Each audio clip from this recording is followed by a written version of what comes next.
everyone, my name is Jenna, but you guys can call me Jen, and welcome back to my channel. Welcome to my April wrap-up. Today's wrap-up is going to be pretty short because this month I only read like, I don't know, 9 books, maybe?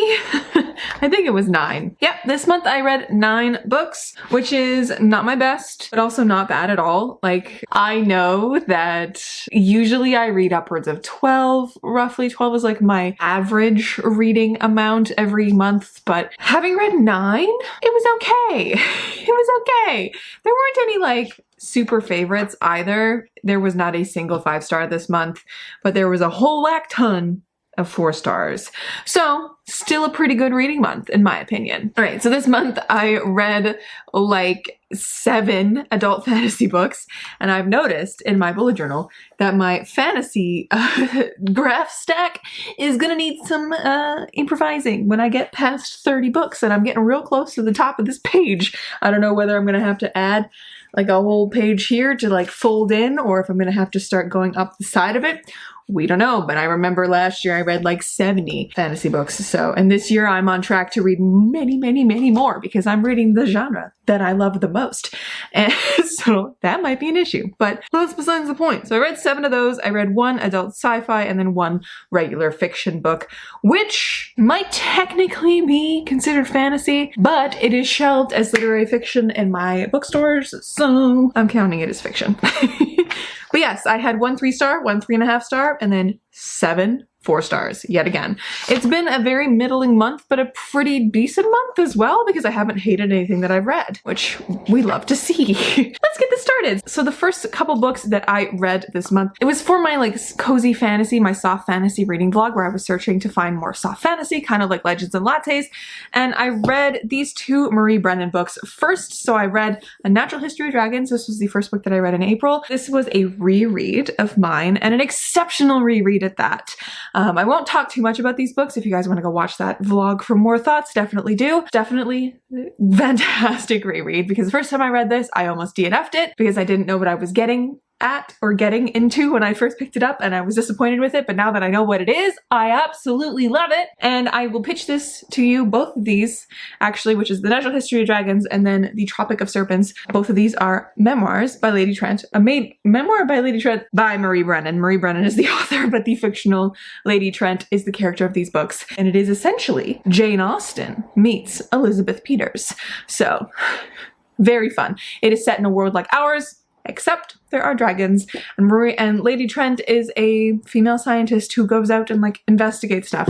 Very good, very simple slice of life books that are just a joy to read. And I gave both of these 4 stars. I also read The Obsidian Tower by Melissa Caruso this month, and it was fine. I gave it 3 stars. This is my only 3-star of the month. This was just fine. It wasn't crazy. I found it interesting that it was very insular. Like the whole plot happens within the tower that has a name, the Gloamingard Castle. It happens within the Gloamingard Castle. It is a little bit of murder mystery. It has very interesting magic systems, and we only break out of the insularness right near the end where they like actually leave the castle. So it has that aspect to it, which was very interesting for me, especially in a fantasy book, because this has very high fantasy feelings. It's just we don't get any of the world other than when they leave the castle, and we hear about other parts of the world and we hear about the magic systems and stuff from this very insular position, and we see how magic affects things in the castle. It's interesting in that way. But this follows Rix, who is basically like a warden. She is part of this family who has been tasked with guarding this specific gate, this specific tower, a black tower where like they've lived by the words of guard the tower, ward the stone, find your answers written bone, keep your trust through wits and war, nothing must unseal the door. So they've been, as a family, protecting this door and making sure nobody unseals it, kind of a thing for centuries. And, well, it gets unsealed. So that is the premise of this book. And it was quite cool and like a really interesting concept. It just didn't blow me away as a fantasy book. And it's a definitely like fine read.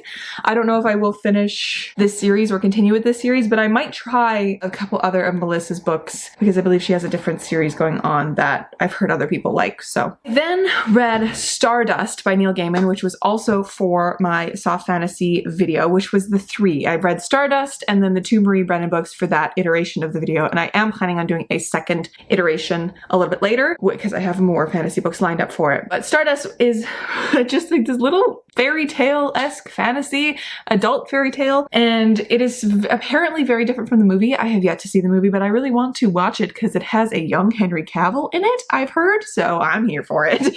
But it's cute, it's little, and it feels like it has so much potential, and the words are like very, you know, lilting and fairy tale-esque, and it's Neil Gaiman, so I've never read any Neil Gaiman. This was my very first one, and it was a very fun place to start. I will say that the ending was incredibly rushed, and there was very little character, like, arc action at all, but it was in the way that it felt like The Princess Bride, and it kind of felt like a C.S. Lewis book as well. Like it kind of felt like Prince Caspian meets The Princess Bride. It felt like that, where it has that fairy tale-esque, like kind of, you know, generational storytelling, but then we get very, very, very little character growth. Characters just kind of choose to do stuff and you're like, all right, well, that didn't feel in character at all, but I guess. So it was an interesting little read and I enjoyed it. And I gave it 3.5 stars because it was still enjoyable and a very fast read to read on a random Sunday. I then picked up Malice by John Gwynne, or I didn't actually pick it up in the month of April, but I finished it in April because I've been reading this for months.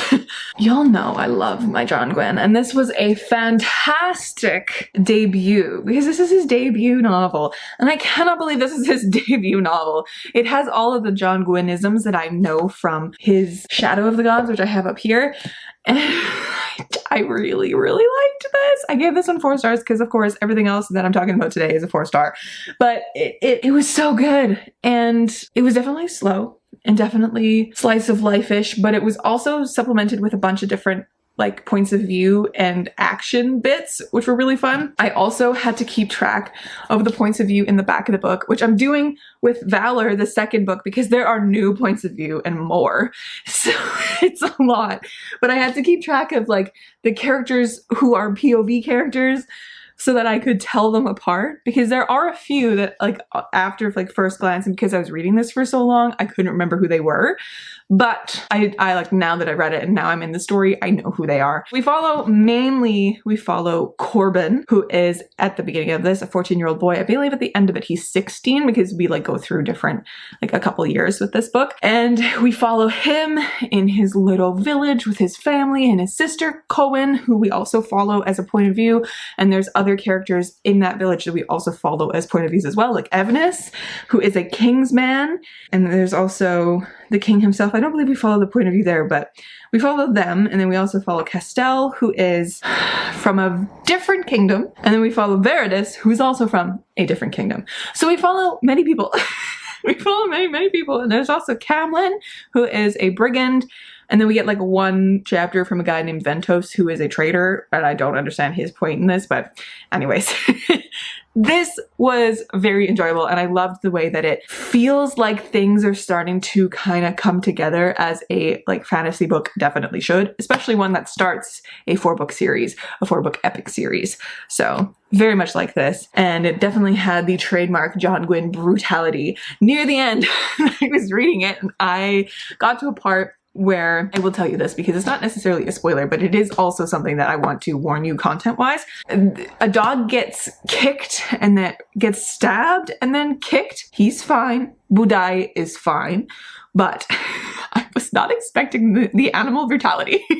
But I guess that's a way you know that these people who are doing this to this dog are just absolutely atrocious. But yeah, so I got to that part and I screamed. I was just like, no, I was not here for this. But it's okay, Budai is fine. He's fine.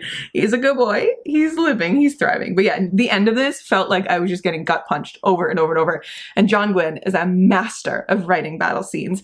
Even in his debut, I'm shocked at how good he is at writing these battle scenes and keeping them very clear and yet moving along very well. Even in the really drawn out battle scenes where we spend many different chapters in different parts of the battle with different elements of battle, expertly done. But yeah, 4 stars, and I'm excited to keep going with that series. I then picked up and finished Bluebird by C.L. Pierlot, which I originally got through my library and then liked so much that I picked it up myself. So this is now my own copy. And this is such an interesting sci-fi book. So it follows a gunslinger whose name is Rig. And so she and her ship, the ship is called Bluebird, have like spent years as part of this rebellion group that helps like refugees who are trying to escape the war that's happening between 2 of these factions. And so this universe in here is split up between 3 factions. So I don't remember them all, but oh, there's right here on the back. We love it. Okay, so we have the Ascetics, we have the Ossuary, and then the Pyrite. So Rig herself is escaping from Pyrite, and then we have another character in here who like is kind of a bounty hunter. She's from Ossuary, and she's really, really cool. Her like tech that she has, so cool. And then we also have Rig's librarian girlfriend, June, who is my favorite character. She's so good. I love her so much. We have gunslinging lesbians, librarians, space tech, incredible. Like, I just loved the world building in this. And then of course, the 2 guns that Rig has are named Panache and Pizzazz, which are just the best. And it gave me all the good vibes. And I gave this 4 stars because everything I gave this month is 4 stars. But it was really fun. And I loved the hijinks in this and the stakes, and the banter was so good between Rig and what does she call her? Her name is Ginka, but she calls her Cactus because she's like kind of, she's, pokey, that's not the word. Prickly, that's the word. She's prickly. So Rig nicknames her Cactus, which is kind of sweet, but yeah. I really enjoyed this. I really, really enjoyed this. I highly recommend. The writing is a little weird. I will say, like, it took me a little while to settle into the writing style because it's not how I myself would write. Like, I found my editor brain kind of kicking on every once in a while, trying to rephrase some stuff to make it just smoother for me. But it was just C.L. Pierlot's writing style, and it was very easy and so fast to read. So fast. Like, I blew through it, and it is quite good. Next, I picked up my friend's book club pick for the month of April, which was Piranesi by Susanna Clark. And this was an interesting ride. I had a whole heck of a fun time reading through this and annotating it and like studying it as I would study a book almost in school, which was very, very fun. And I really, really enjoyed getting back into that kind of vibe with my books, especially because it was for book club and we all kind of had middling to 4-star reviews of this. I think it was like a 3 or a 4-star depending on which one of us read it, but it was still good and I still enjoyed it. I think it was it was trying to do so much, but it also felt like some element of it to make it exceptional was missing, but I still really enjoyed it. And I really liked the way that this was laid out. And so it is essentially a retelling of the Piranesi myth. So it follows our character who is called Piranesi by somebody else in this. He's called Piranesi by the other, capital T, capital O, who is another man in this world. But Piranesi believes that he is one of 15 people in the entire universe, in his universe, which is he denotes as the house, capital T, capital H. And so he wanders the halls and he takes care of the birds and he like does a lot of studying on tides and the water and how it acts in this world. And he has frequent interactions with this other man who he just calls the other. And the other is an incredibly modern man who does not explore. He does not do anything except for try to discover this big question, which I've equated in my head to the meaning of life. It's not that, but it's something else in here that he's trying to figure out the answer to. And it is a slow devolving of Piranesi's story and his reality, which I find interesting, and it was really well done. In book club, we were trying to figure out whether it would have been more interesting if we had a different point of view in here, but I think that would have kind of eliminated the magic that we have in being with Piranesi as he discovers all this stuff that's happened to him and put him in this place. It was interesting, and definitely probably one that I will reread one day, because it feels like I need to study it now that I know the story, to see if I can figure out other stuff happening in it. Then I decided to pick up a little novella because I wanted to read something really quick one night when I was eating dinner, or making dinner. I ended up picking up Nivo's second novella, When the Tiger Came Down the Mountain, which I liked so much more than the first one. I don't know whether I was not in the right headspace for reading or for listening to a novella when I was reading Nivo's first one, because I listened to both of these through Scribd, and I read the first one, I believe, last year. But this one I really enjoyed. I loved the way that our characters kind of sit and tell a story, and that is the novella. Like, that is the story we get. We get our cleric who sits down and who is telling a story to this tiger pack, essentially, in this world. There's 3 of them. There's 3 women who could turn into tigers, who are tigers, who could turn into women. Not entirely sure how that works, but cleric and their friend are sitting there, and they're in this situation that's incredibly deadly because the tigers want to eat them, and they like trade a story, essentially. So they start telling the story of a mythical or legendary character who is a tiger, and then the tigers correct them as the story goes on, so that cleric can tell the correct story or get the correct story back to their superiors, kind of a thing, which is kind of interesting. I don't know, like, it was such an interesting little framed narrative, and I really liked it. And I want to revisit Nivo's first novella to see if it is better than I thought it was. But yeah, I gave this another 4 stars, and it was very good. And I do recommend Nivo's writing because it is a lovely little story that goes by really quickly. And then the last book that I read in the month of April is one that I was trying to get through for the entire month of April. I started it on April 1st, and I ended it on April 30th. So it was definitely a month-long read.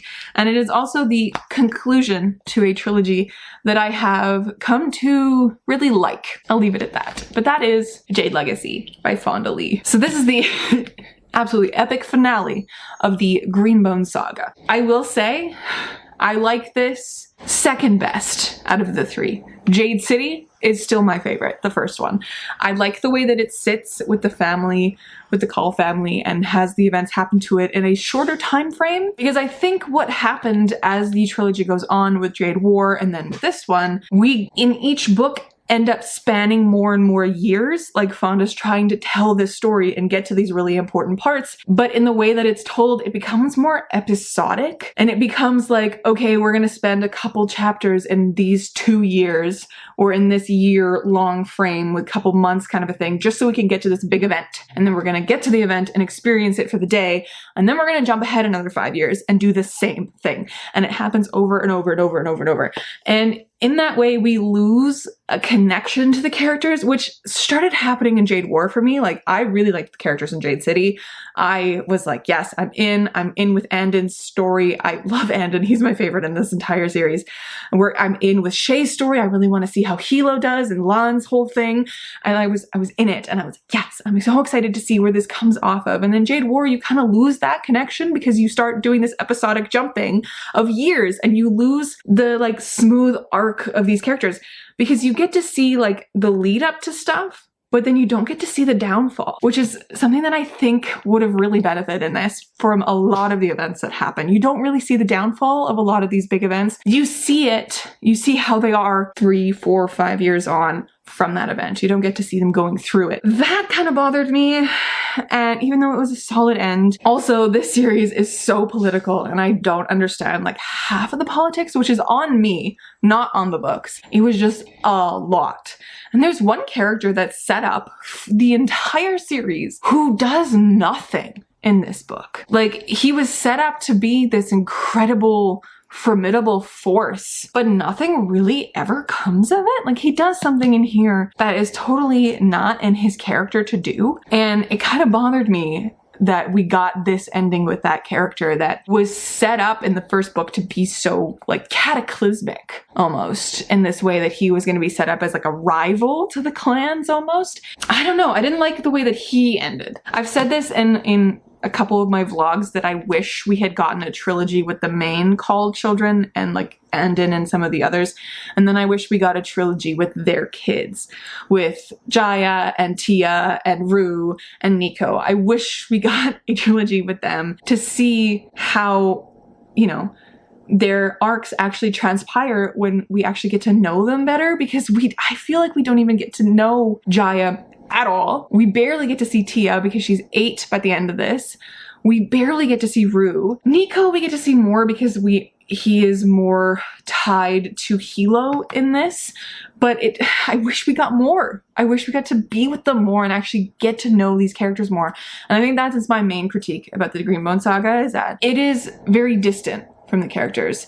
And I am probably one of the only people on the internet who is not as obsessed with these books as everyone else seems to be, because people are like just gung-ho, die-hard fans for these books, which I love. Great for you guys, but like I recognize these are really, really good books, but they're not that good. Like they're not obsessive level good, because there's no tie to the characters that makes us feel that way. I don't know. Am I just rambling now? Yes, but anyways, I still gave this 4 stars because it was still very well done. But yeah, that is the end of my saga of going through the Greenbone Saga.